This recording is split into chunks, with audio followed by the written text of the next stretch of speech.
April 2023 marks exactly 29 years ever since over 500,000 lives were lost in Rwanda. Today, we bring you a film that depicts some of the really unfortunate events that took place during the genocide. I'm Emmanuel Mandebo, and this is the African Movie Review, proudly brought to you by Vice Versa Global. Please keep watching. It just started again, just like it was in the 1911. Little did we know that we were living our last. Being a Tutsi had then become something not to say out loud. We fight by everything.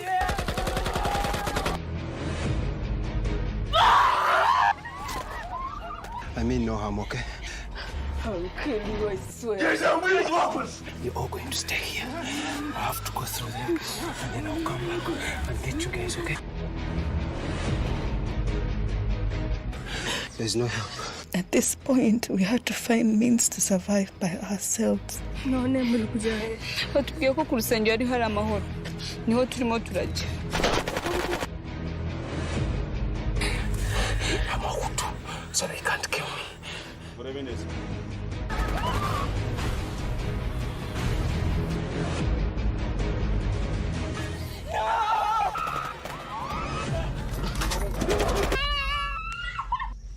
Bose bapfuye. Nta muntu nsigaranye. Nsigaye njyenyine.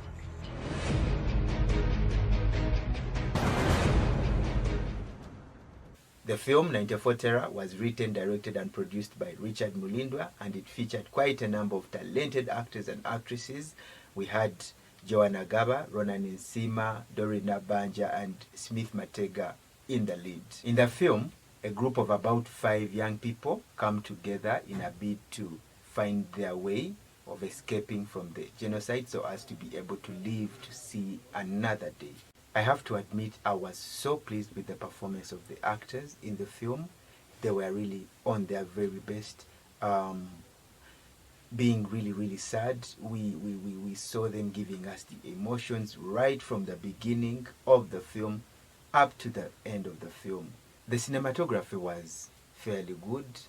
I loved the look given to the film, though a little bit of consistency really lacked. There are moments where the picture really looked expensive, and then there were moments where the picture kind of looked like, you know, let's just shoot this and then we get done with it and move on to the next. But overall, it was fairly good. The makeup and special effects in the film was so good. The wounds looked so real. The video effects also looked really, really great. I loved the gunshots.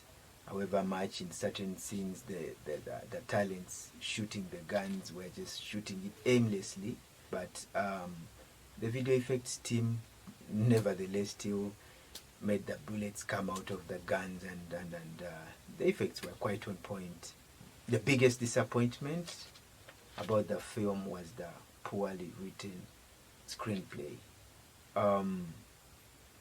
You know, film is all about storytelling, and storytelling is basically about taking people on a journey from one point to the other. We know this is a war film, and we were hoping at least to be served with a lot of suspense, a lot of moments of near-death experiences, and then the moments of narrow escape, and you know, all that that would keep us hooked onto the film. But I don't know whether any effort were put into revising the script before they had to go to shoot, because you could see that there were so many scenes that were back and forth, almost showing the same things. You'd see the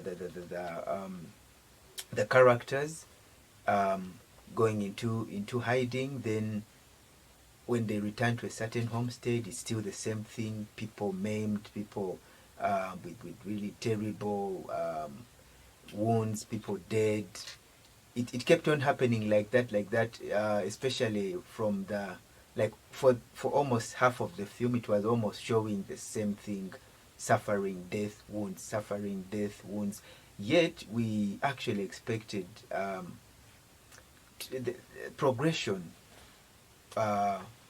in the story, but that really did not happen quite often. The challenge with that is that, you know, the audience is never that patient. So if there is nothing to hook them up, if it's the same dead bodies, and then the same wounds, somehow the audience might get biased, and they know, okay, you've served us the wounds and all this for all these minutes, so most likely in the following minutes it's still the same thing. So they will get bored and perhaps walk out of the theater. The sound editing was also not convincing enough.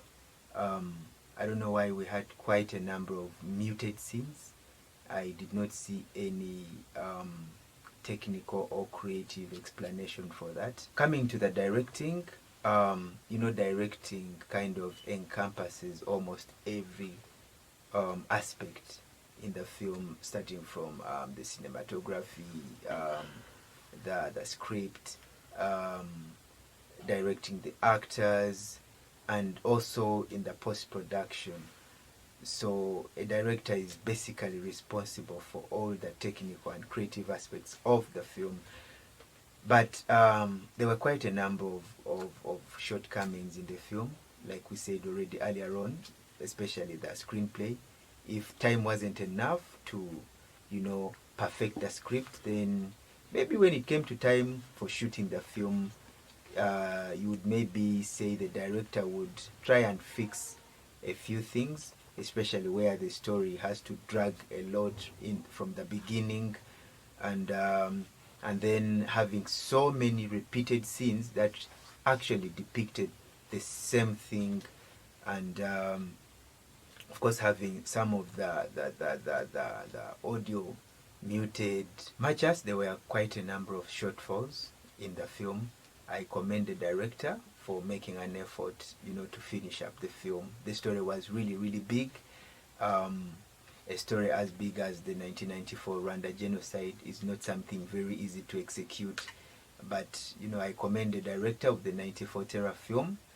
However much there were quite a number of disappointing elements, the film was made regardless, and hopefully lessons were learned. Overall, I would give the film a rating of a good 6/10.